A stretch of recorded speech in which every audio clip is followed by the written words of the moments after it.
ഇപ്പോൾ ബി.ജെ.പി. സംസ്ഥാന അധ്യക്ഷനെതിരായി ഉയർന്നിരിക്കുന്ന ഈ ഭൂമി കുംഭകോണ ആരോപണം രാഷ്ട്രീയ ആയുധമാക്കുകയാണ് CPIM. ഹൈക്കോടതി നിരീക്ഷണത്തിൽ അന്വേഷണം വേണമെന്നാണ് CPM സംസ്ഥാന സെക്രട്ടറി MV ഗോവിന്ദൻ ആവശ്യപ്പെട്ടിരിക്കുന്നത്. ഭൂമി വിൽപ്പനയ്ക്ക് അനുമതി നൽകിയത് ബി.ജെ.പി. സർക്കാരാണ്. ബി.ജെ.പി. നേതാക്കളുടെ നിലപാട് എന്താണെന്നും MV ഗോവിന്ദൻ ചോദിക്കുന്നു. റഹീസ് റഷീദുണ്ട് കൂടുതൽ വിവരങ്ങളുമായി. റഹീസ് റഷീദ്, ഇപ്പോൾ ഉയർന്നിരിക്കുന്ന ഈ ബി.ജെ.പി. സംസ്ഥാന അധ്യക്ഷൻ രാജീവ് ചന്ദ്രശേഖരനെതിരെയുള്ള ഭൂമി ഇടപാടിലെ ഈ ആരോപണങ്ങൾ, അതിനുള്ള മറുപടി പറയണം, അത് ബി.ജെ.പി. കൂടി മറുപടി പറയണം എന്നാണോ CPM പറയുന്നത്? CPM ഇതിനെ ഒരു രാഷ്ട്രീയ ആയുധമാക്കി മാറ്റാൻ ഉപയോഗിക്കുകയാണോ? അരുൺകുമാർ, അതിലേക്ക് വരുന്നതിന് മുമ്പ് മറ്റൊരു പ്രധാനപ്പെട്ട വിവരം, ഈ വിഷയത്തിൽ രാജീവ് ചന്ദ്രശേഖർ മറുപടി പറയും. ഇന്ന് രാവിലെ 11 മണിക്ക് രാജീവ് ചന്ദ്രശേഖരൻ വാർത്താ സമ്മേളനം വിളിച്ചിരിക്കുന്നു. ബി.ജെ.പിയുടെ സംസ്ഥാന കമ്മിറ്റി ഓഫീസിൽ വെച്ച് 11 മണിക്ക് വാർത്താ സമ്മേളനം വിളിച്ചിട്ടുണ്ട്. നമ്മൾ പുറത്തു കൊണ്ടുവന്ന ഈ വാർത്തയിൽ മറുപടി പറയുന്നതിന് വേണ്ടിയാണ് അദ്ദേഹം അല്പസമയം മുമ്പ്, സെക്കൻഡുകൾക്ക് മുമ്പ് വാർത്താ സമ്മേളനം വിളിച്ചിട്ടുള്ളത്. ആ അറിയിപ്പ് ബി.ജെ.പിയുടെ സംസ്ഥാന കമ്മിറ്റി ഓഫീസിൽ നിന്ന് നമുക്ക് ലഭിച്ചിട്ടുണ്ട്.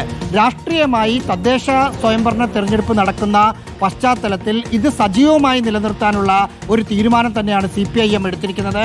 അതുകൊണ്ടാണ് സംസ്ഥാന സെക്രട്ടറി MV ഗോവിന്ദൻ ഇക്കാര്യത്തിൽ വിശദമായ ഒരു അന്വേഷണം ആവശ്യപ്പെടുന്നത്. ബി.ജെ.പിയെ സംബന്ധിച്ച് സംസ്ഥാന പ്രസിഡന്റ് വലിയൊരു കോടിക്കണക്കിന് രൂപയുടെ അഴിമതി നടത്തിയ ആളാണെന്ന് രേഖകൾ സഹിതം പുറത്തു വരുന്ന ഒരു പശ്ചാത്തലത്തിൽ അദ്ദേഹത്തിനും അല്ലെങ്കിൽ രാഷ്ട്രീയ പാർട്ടി എന്ന നിലയിൽ ബി.ജെ.പിക്കും വലിയ പ്രതിരോധം ഇക്കാര്യത്തിൽ തീർക്കേണ്ടതായുണ്ട്.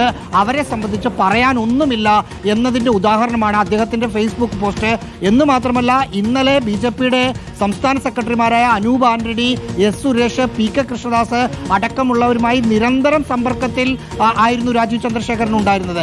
അതിനുശേഷം ഇട്ട ഫേസ്ബുക്ക് പോസ്റ്റിൽ പോലും എന്താണ് നമ്മുടെ വാർത്ത, അതിനൊരു ഉത്തരം പറയാൻ അദ്ദേഹത്തിന് തയ്യാറായില്ല എന്നത് പറയാൻ കൂടുതൽ കാര്യങ്ങളൊന്നുമില്ല എന്നത് മാത്രമാണ്. BPLന്റെ CEO ശൈലേഷ് മുതലൂർ പുറത്തിറക്കിയ ഇതിൽ 450 കോടി രൂപ ഞങ്ങളവിടെ ഇൻവെസ്റ്റ് ചെയ്തിട്ടുണ്ട് എന്ന വിശദീകരണവും ഒരു തരത്തിലുള്ള ഓഹരി പങ്കാളിത്തവും BPL രാജീവ് ചന്ദ്രശേഖരന് ഇല്ല എന്ന് പറയുന്നത് മാത്രമാണ് അതിനൊരു അപവാദം. Arun, thank U.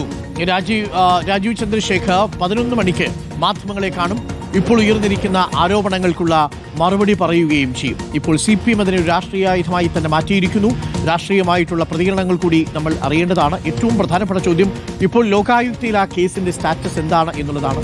എങ്ങനെയാണ് 6 കോടിക്ക് വാങ്ങിയ ഭൂമി 313 കോടി രൂപയ്ക്ക് മറിച്ച് വിൽക്കാനുള്ള സാഹചര്യം ഉണ്ടായത്? അതിൽ നിന്ന് എത്ര ലാഭം തനിക്ക് ലഭിച്ചിട്ടുണ്ട്?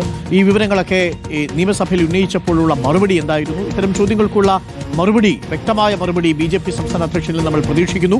എന്തായാലും ഈ കേസുമായി മുന്നോട്ട് പോവുകയാണ് എന്നാണ് കർണാടകയിലെ സുപ്രീം കോടതിയിലെ അഭിഭാഷകൻ ജഗദീഷ് കുമാർ ഇപ്പോൾ പറഞ്ഞിരിക്കുന്നത്.